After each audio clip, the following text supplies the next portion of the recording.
Hey guys, welcome back to my daily series of the Battle of the Chosin Reservoir, following that day by day. If you're here, then that means you appreciate the history of our Marines and our Marine Corps. So I appreciate you, and thank you for that. So going right into it, on the 30th of November, X Corps is in pretty bad shape. So 8th Army to its west is getting beaten and battered. Their entire regiments being surrounded by the Chinese. In X Corps zone, the 5th and 7th Marines are trapped at Udamni. Elements of RCT 31 are trapped to the east of the reservoir. Hagaruri, which is vital and key to both of them, which should really be held by two regiments, is being held by an understrength battalion.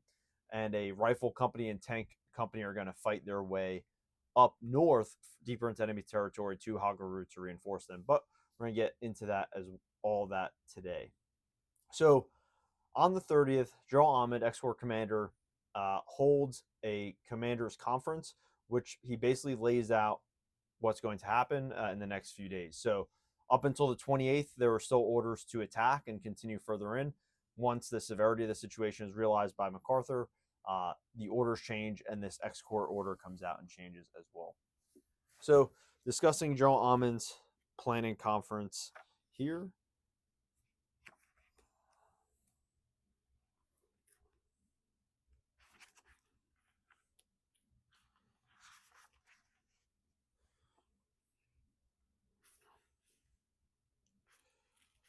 Ahmed flew from Ham Hung at 1:40 p.m. in an L-17 liaison plane for Hagaruri to lead a conference of commanders in the chosen area. The conference began at 2:10 p.m.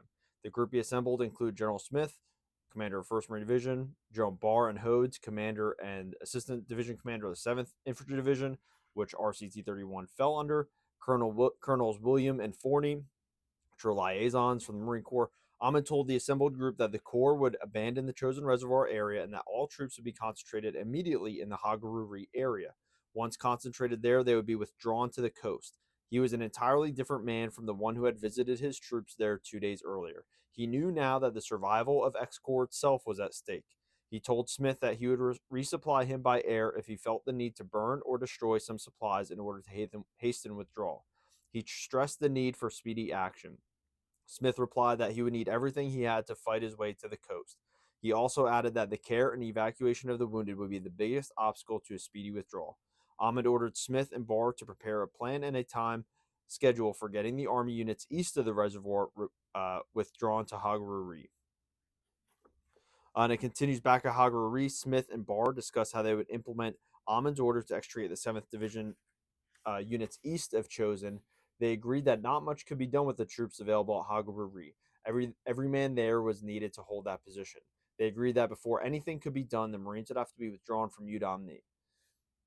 Smith told Barr that Marine air support would be provided the next day on a preferential basis to help Faith fight out of the inlet to try and reach Hagaruri.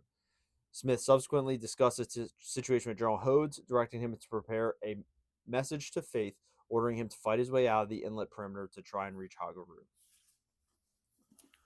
So discussing Lieutenant Colonel Faith and the situation there. So on the morning of the 30th in the eastern perimeter, the 1st Battalion of 32nd Infantry arrives at the inlet perimeter to a scene of hellfire and destruction. Colonel McLean is captured, so he's the 31st Regimental Commander. He's captured by the Chinese. He thinks his troops are attacking one another. So on the morning of the 30th, 1st Battalion, 32nd Infantry with Lieutenant Colonel Faith arrives at the inlet perimeter, which is held by 3rd Battalion of the 31st Infantry. They find there a scene of hellfire. Colonel McLean is in the fighting, captured.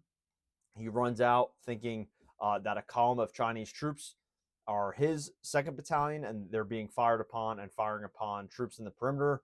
So he goes out to stop the firing, and he's grabbed and captured by Chinese, and it's learned a few days later that he is dead in captivity. So Lieutenant Colonel Faith consolidates the perimeter. The Chinese are still in the high ground above the inlet. Captain Stanford, who's the Marine Forward Air Controller, orders a critical ammunition resupply drop, especially 50 caliber machine guns and hand grenade. A few noteworthy things is that 40 millimeter anti-air rounds are not delivered, which are key for those M17 half tracks of the 57th anti-air battery, which are pretty much the best anti-infantry weapon at the inlet perimeter. So at 0800 on the 30th, Regimental Combat Team 31 is to fall under the command of the 1st Marine Division. That's to consolidate all chosen area forces under one command. What this kind of does is some people would shift blame to General Smith for the destruction of RCT 31, but in reality, there were no Marine assets that could hope to reach RCT 31 at this time. As well, General Hode is still at Hagaru, and he's liaisoning with the 1st Marine Division about those 7th Infantry Division troops. At 10:15, General Barr, who's a 7th Infantry Division CO, helicopters into the perimeter and discusses the change of command with Lieutenant Colonel Faith. South of the inlet perimeter, about 4 miles, is Drake's 31st Tank Company. They're going to withdraw from Hudong-ni to Hagaru-ri. He takes with him 15 tanks. He originally had 21, but 6 had been lost in the previous 3 days. He takes with him some service troops from the Regimental Combat Team 31's rear headquarters. They're able to make it to Hagaru without incident, and they're in place at the base of East Hill to reinforce the defenses there. There's some criticism about the withdrawal of this tank company. They're at a semi-piece of key terrain. They're at a piece of terrain that is basically turned into a roadblock, which leads to the destruction of Task Force Faith as they withdraw. There's a lot of argument about who gave the order to withdraw. Technically, at this time, they were under 1st Marine Division. However, General Hode was the one who was in radio contact with them. Just one of those decisions in history. It makes sense. You have an isolated tank company. There's multiple divisions in the area. They don't have infantry support. Makes a lot of sense to withdraw them to Hagaru with how key Hagaru is. However, how things play out, the terrain they were occupying is basically going to be where Task Force Faith dissolves when they withdraw the next day. Tough decisions and maybe no right decision.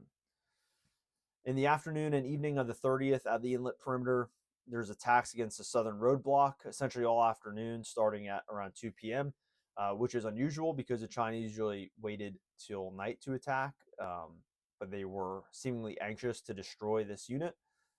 They got within hand grenade range and were fighting for hours. The roadblock unit facing south was commanded by Lieutenant May. I believe he was a prior enlisted World War II veteran, and he basically led a force full of service troops from Lieutenant Colonel Faith's battalion. So it wasn't even an infantry unit that held this roadblock all afternoon and all evening. At 2000, mortar barrage begins around the entire inlet perimeter. The histories specifically say this was not like a mortar attack. It wasn't an artillery attack. It reached the levels of a barrage. And a heavy attack begins from the south against Charlie Company. This is, many people say, the most intense attack on RCT 31 to this point, which is substantial, seeing as they've had multiple companies break, they've had battalions overrun, and this is the most intense fighting. So I'm going to read a quote here from one of the memoirs about men at first identified them as other friendly troops. This attack, however, was repulsed with great casualties to the enemy. Fighting became very close and in some instances hand-to-hand in other parts of the perimeter. Occasionally, a Chinese soldier would infiltrate inside the perimeter and run around like a madman, spraying with his burp gun until he was killed. Between 04 and 06, every man in the perimeter was in a defensive position operating a weapon. The question was whether the perimeter could hold out until dawn. So at 0300, a penetration is made against K and L Company to the northeast, which provided Communist Chinese forces access to the high ground overlooking the entire inlet. During the day of the 30th, basically they did not withdraw, and infiltrators and pockets of Chinese swept the inside of the perimeter with fire throughout the day.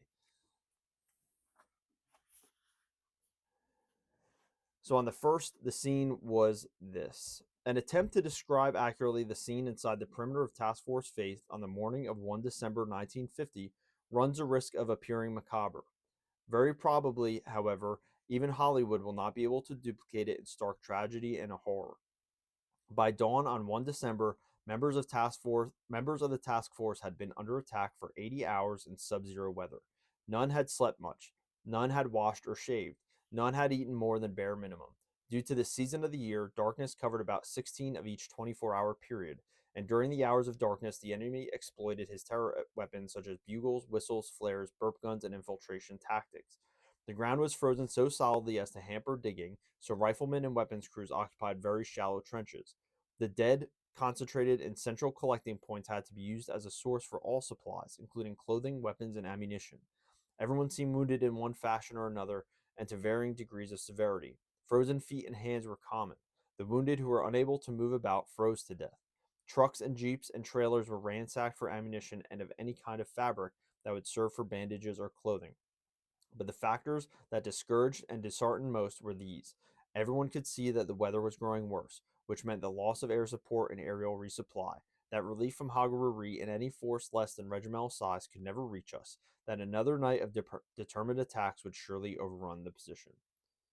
As the bodies accumulated at the inlet, there was at first some effort to dig graves and bury them just below the bridge and causeway in the low ground along the inlet, but the frozen ground made digging difficult, and other pressing matters and the near exhausted state of the troops led them to abandon it. Instead, most were carried to a sheltered place under a low embankment along the inlet not far from the causeway. There, frozen stiff, the bodies were laid in rows and stacked about 4 high. Only the recent dead were in the aid station at the end. So as we arrive to December 1st, a pretty stark um, picture on the eastern inlet. Shifting to Hagaru and the situation there, I'll default to the official Marine Corps history.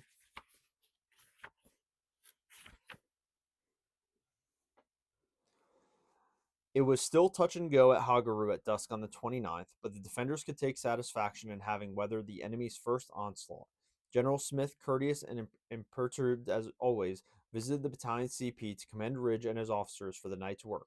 2 rifle companies had inflicted a bloody repulse on several times their own numbers, and the counterattacking forces on East Hill had at least hung on by their eyelashes.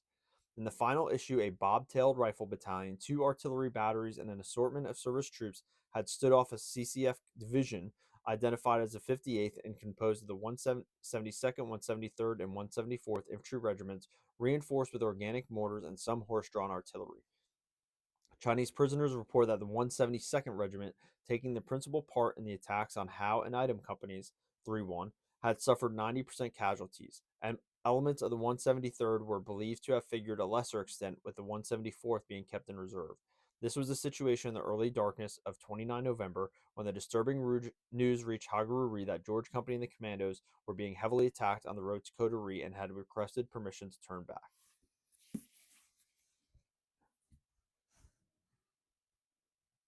Okay, so an a reference there to Task Force Drysdale, which I'm going to defer to Lecky. As always, a great author. A little context first. So Task Force Drysdale was to depart Kodo at 0930 on November 29th. It was led by the 41st Marine Commandos, led by Lieutenant Colonel Drysdale, hence the task force, followed by Golf 3-1 and Baker 1st Battalion of the 32nd Infantry, so composite Royal Marine, Marine, and Army units. There were also service troops intermixed between George Company and Baker Company, and they were just basically provisional infantry at this point. They meet significant resistance a mile and a half north of Coterie at Hill 1236. There, the back of the resistance is broken by a rocket shot into a bunker made by First Sergeant Zulo of George Company. They meet resistance again another mile up the road at Hill 1182. Tanks from Delta Company, first tanks were brought up from Kodo. They reinforced the attack, and then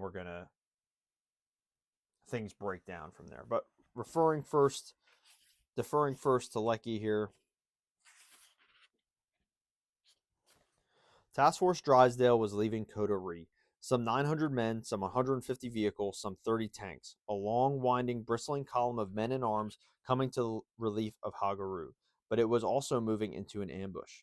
Colonel Puller had christened the column Task Force Drysdale after its commander, Lieutenant Colonel Douglas Drysdale of the British Royal Marines 41st Commando. It was Drysdale's men, still jaunty in berets, still contemptuous of helmets, who were leading the assault. They had an inspection before they jumped off. They had stood in ranks, ramrod straight, their weapons slung while their officers moved among them, and around them snipers' bullets singed for flesh or spanged off frozen earth. Seeing them, their Yankee cousins, those sardonic sloggers who call themselves the raggedy-ass Marines and who care more for spit than polish, these bearded and baggy jarheads were merely astonished. God Almighty, if they ain't every one of them shaved. All them limeys is always on a stage, putting on a show. Maybe so, but a damn good show. It was, and at a command, weapons still slung, the Royal Marines moved out in the point, fighting with American Marines for the first time since the Boxer Rebellion a half century before. In their trace moved George Company of the 3rd Battalion 1st, commanded by Captain Carl Sitter. These two units would alternate in leading the fighting advance. 41st Commando to seize the first enemy position, George to move through them and on to the next, and so to leapfrog up the road. Following them was Baker Company of the Army's 31st Regiment. Bunched in the center was another of those hodgepodge units that had become so common since November 27th. Marine service troops, MPs, truck drivers, signalmen, headquarters, clerks. A motor column under Major General Henry Seeley brought up the rear, and there were tanks at either end of the task force. To either side of the 9 miles of road before them were two divisions of Chinese, and they were well entrenched. There were 15 or 16,000 men against less than 1,000. But the tanks clanked forward as the British Marines marched out, even as Marine artillery and mortars rained a heavy fire in the first enemy height about a half mile above the northern rim of Koto's perimeter. So that's Task Force Drysdale moving out. As we say, they encounter resistance at Hill 1236, where George Company 1st Sergeant Zulu takes a rocket shot, destroys a bunker, breaks resistance there.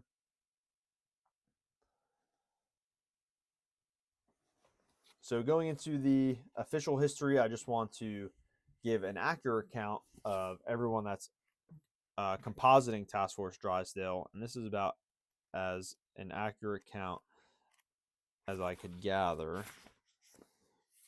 So 41st Royal Commandos had 235 men. Company G31, 205 men.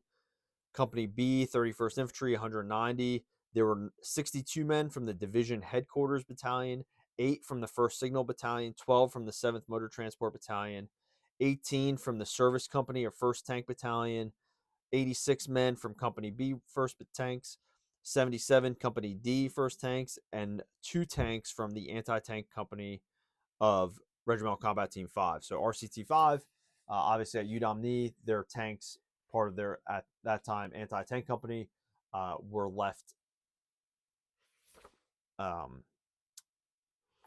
back in Coterie and now being pushed forward. At 1350, the head of the column had resumed the advance with the order of march as Delta tanks and 5th Marines anti-tank platoon, Golf 31 and 22 vehicles, 41 Commando and 31 vehicles, Baker 31st to 22 vehicles, Headquarters Battalion and 66 vehicles, and then Baker tanks with 12 tanks in the rear. Shortly after moving out, Sitter's men were hit by heavy small arms fire from houses on the right side of the road. The company commander went forward and requested the tanks to open up with their 90mm guns, and the Chinese were flushed out because the houses were destroyed by machine gun fire. Progress was slow because of the necessity of future halts while the tanks blasted out pockets of CCF resistance. Enemy mortar as well as small arms fire was encountered, and a round scored a direct hit on one of the trucks carrying personnel of 3rd Platoon of George Company, wounding every man in the vehicle. So that's the official history. I'm going to go back to Leckie because he's an absolute artist with his words and can describe Hellfire Valley and Task Force Drysdale better than I ever could. The hillsides roared and flashed with light. Hundreds of little red eyes winked on the slopes. Mortars crashed among the trucks and scrambling men with steadiness that seemed to permit no interval of silence between explosions. Captain Sitter's men were bearing the brunt of it, taking to the ditches while the Marine tanks swerved and roared in answering fire. Sitter's Jeep was knocked out. 2 of his officers were wounded. Drysdale was hit. His assistant was hit. British and American Marines were falling. A withering fire swept into the ranks of the soldiers of Baker Company, but George Company and 41st Commando still punched northward through that hellish fire. The Chinese were coming down, closing to grenade throwing range. A hissing object fell with a clatter into a truck crowded with Marines. Grenade! PFC William Baugh threw himself on it, smothering the explosion with his body. He died so that all his comrades may live. In and out of the trucks. Fight on. Follow the tanks. Force a passage. The tanks clattered into Hagaru. Sitter's George Company staggered in after them. 41st Commando was still fighting, forcing the defile. To their rear, an ammunition truck blew up. They fought on in the light of its flames, bursting roadblock after roadblock. Units were cut off, surrounded, and they blasted their way out. Almost all the unit's officers were dead or wounded, but 41st Commando got through. At 1:30 in the morning of November 30th, 16 and a half hours after departing Koto, Drysdale Royal Marine were within the perimeter of Hagaru.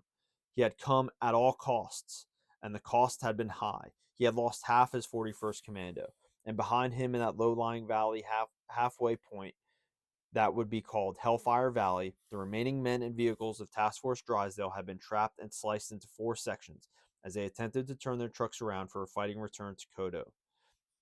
Fox Hill was on fire again. The Chinese were there again, the same time, the same place. Again, the whistles, bugles, cymbals. Again, the Marine artillery, the mortar flares. The defenders crouching in their holes, colder than before, hungrier than before. Fewer of them and less ammunition, and again the Chinese charging upward and defeat for General Sung.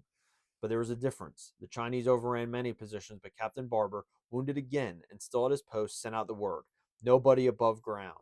The Marines stayed below. They had scooped their recesses in the sides of their holes. They hid there while the Chinese roved their captured battlefield, and they shot upward or at anything that moved. So they hung on by half an eyelash now, for there were hardly 90 of them left to fight.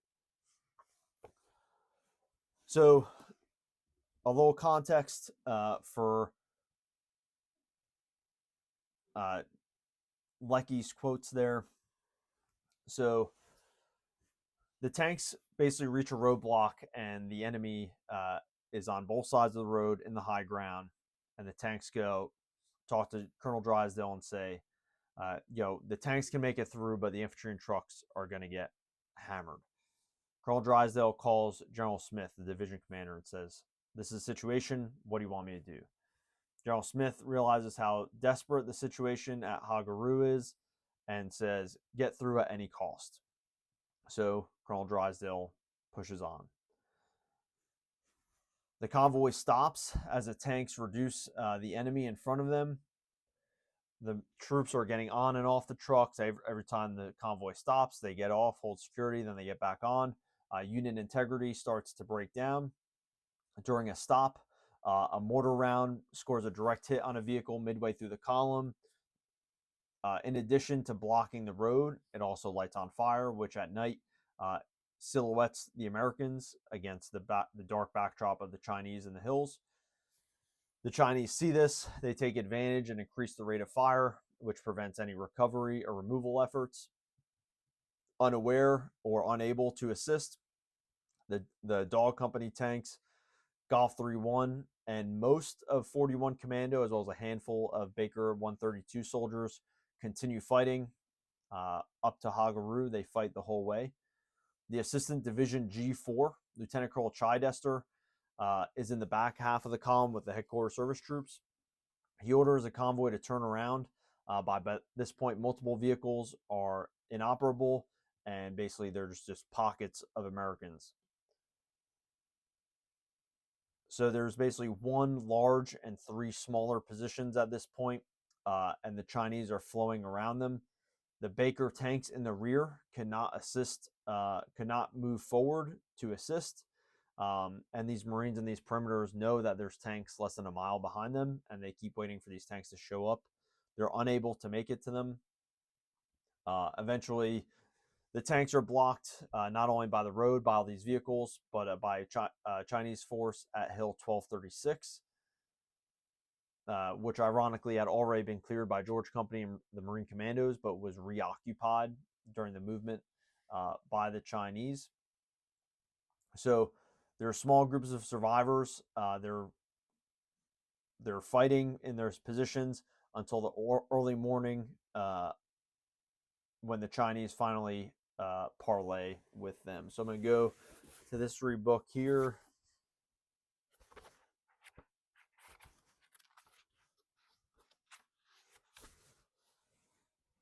Not until the early hours of 30 November did the communists resort to probing attacks by small groups armed with grenades. The headquarters and service troops gave a good account of themselves in the firefight.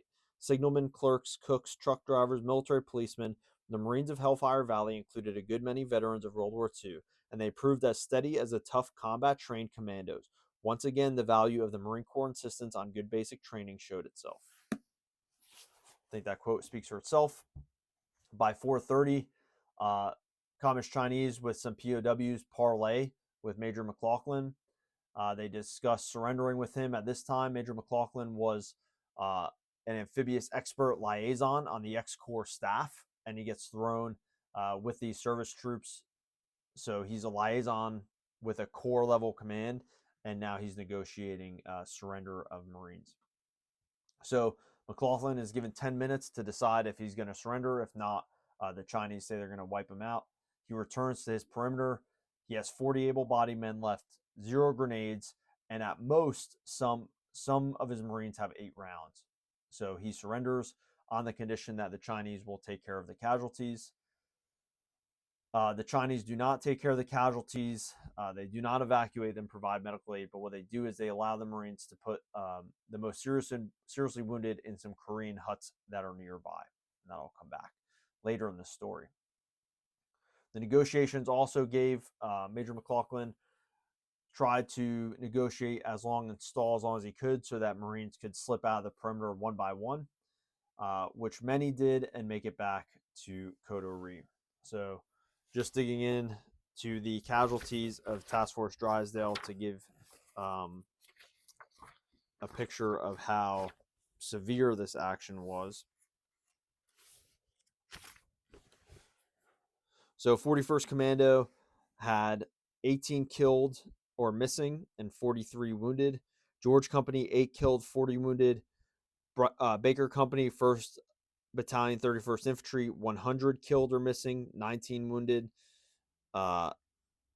Division Headquarters Battalion, 25 killed or missing, 25 wounded. 1st Signal Battalion, 4 killed, 2 wounded. Motor Transport, 2 killed, 3 wounded. And then 1st Headquarters and Service Company, the 1st Tank Battalion, 5 killed or missing, 6 wounded.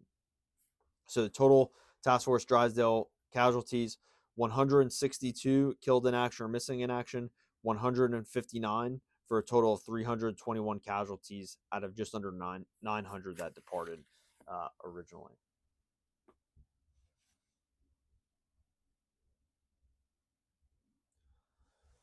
So in the front, Drysdale's wounded. Captain Sitter takes command. They reach Hagaru by 1915, and George Company is placed at the base of Eastern Hill,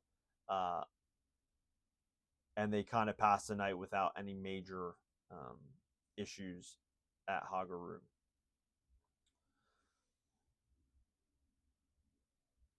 So the reason there's no like major attacks at Hagaru on the night of the 29th is largely due to the effect of indirect fires. 3-1, their 81 millimeter mortar platoon fires over 1,100 rounds that night, and captured Chinese POWs say how often they were forming in their assembly areas, and were hit by extremely accurate and effective artillery and mortar fire. So the inability of the Chinese to mass is probably one of the greatest successes of fires and intelligence on the 29th at Hagaru, and it basically prevents any infantry contacts along the line at Hagaru. The morning of Hagaru, the next day on the 30th, so George Company 3-1 attacks East Hill. So they're unsuccessful, and they dig in the lower ground where those service troops and engineers had previously been. So basically the position of East Hill from left to right is Able Company, 1st Engineer Battalion, George Company, Baker Company, 1st Engineer Battalion, and then the 1st service troops, which are like division service troops, non-infantry Marines. The night of the 30th, accurate mortar fire. So this is like less than 24 hours after surviving Hellfire Valley. George Company is under fire again. They're they're receiving extremely accurate mortar fire, which inflicts heavy casualties. On their left flank, the Chinese swarm the Alpha Company or the Able Company engineers, of which out of the 28 engineers, 14 are wounded before they're forced to pull back. There's heavy hand-to-hand fighting at George Company's front. Two of their three platoons are forced to pull back to regain some organization. The Chinese are unable to exploit this, however, because Howe Battery basically plugged any gaps in the line with massive fires, which prevented enemy breakthrough. A counterattack is led to regain all the ground lost by George Company, and that's made up of Royal Marines and a few officers going through Hagaru and taking any available body, lining them up into rifle squads and attacking, and they regain George's left flank at dawn. So they retake the left flank of George Company as well as the Able Company engineers position previously on East Hill. They still don't totally regain East Hill and never will, but they hold the base of it as well as those tanks below them, which are able to put fire into the hillside. So from November 28th to 1 December at Hagaru, which is led by the defense of 3-1, 3-1 loses 31 killed in action, 10 Marines died of wounds, 2 Marines missing in action, and 270 wounded. Whether that sounds significant or not, that's only 3-1 organic. So any engineer units, any service troops, any army troops that are involved are not accounted for in that number. And something else to consider is that the 2 rifle companies from 3-1 defending Hagaru were probably they bore the toughest attacks of the Chinese, but they were the most well in place and had the strongest defenses set up as well. Including one of those is an evening attack against Item Company on the 30th. There's repulsed. They have a ton of engineering out there, which breaks up a lot of the attack, even with indirect fire, machine gun fire, and hand grenades, as well as obstacles. It still is repulsed by bayonet fighting at some points, with the result of 2 Item Company killed in action and 10 wounded in action, and about 500 enemy KIA are counted the next morning on December 1st. So shifting back north to the situation at Udamni. A very unique situation is occurring at Udamni, in which 2 regiments are operating together. General Smith, the division commander, discusses, keeping these units separate, forming them under a combined command. However, Colonel Litzenberg, who's a 7th Marine CO, and Lieutenant Colonel Murray, who's a 5th Marine CO, decide to basically put their CPs next to each other, pool their resources, and fight out of this together. So the 5th and 7th Marines, this is from Colonel Litzenberg, the 5th and 7th Marines were acting under separate orders from the division. The division would issue orders to one regiment with information to the other, so that the division retained the control, and of course, the 4th Battalion, 11th Marines, in general support of both regiments, was not actually under the control of either of us. Lieutenant Colonel Murray, operating in very close coordination with me, sometimes at his own command post and sometimes at mine. We called in Major McReynolds, the commander of 411, and discussed the situation with him, and thereafter Lieutenant Colonel Murray and I issued orders jointly as necessary. This command arrangement functioned very well. There was never any particular disagreement. So, kind of interesting about the command relationship between the 2 regiments, and kind of the maturity and understanding the situation between those 2. So Murray and Litzenberg decide that on the 29th, the defense has to be oriented to facilitate the breakout south, which means instead of orienting the defense east to west, it needs to orient north to south astride the village and along the MSR, which will make a retrograde movement easier for those troops to get out. A composite battalion's formed, really to hold the southern approaches, but also to make an effort to reach Fox Company of 27. So this composite battalion is formed of Golf 37, Alpha 15, and basically the remnants of Dog 27 and Easy 27. Those units have been pretty battered in the first night of fighting, and were like platoon size at best. An 81 section is taken from 27, and an 81 section is taken from 37, and it's commanded by the S4 of the 7th Marines, Major Roach. So Major Roach realizes I've composite different companies who don't really work together. We're all thrown in the mix. We haven't slept. We haven't eaten. It's freezing cold. How am I going to get this unit to function and operate as one unit? So he calls himself the Damnation Battalion, which is their call sign. And he sees a Marine with a parachute silk scarf, green scarf tied around his neck, and he goes, okay, every Marine in the battalion is going to wear a parachute silk scarf. And all the Marines do that. They kind of buy in, create a sense of identity, and they call themselves the Damnation Battalion. So they attack south to relieve Fox 27, and they're stopped by heavy machine gun fire like 300 yards from the lines.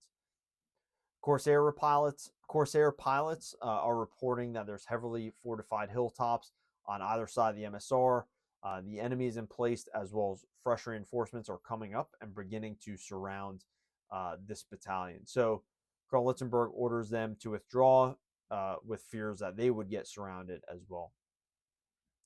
On the 29th, only a few actions. One comes against 3-5, which is oriented to the north and northwest.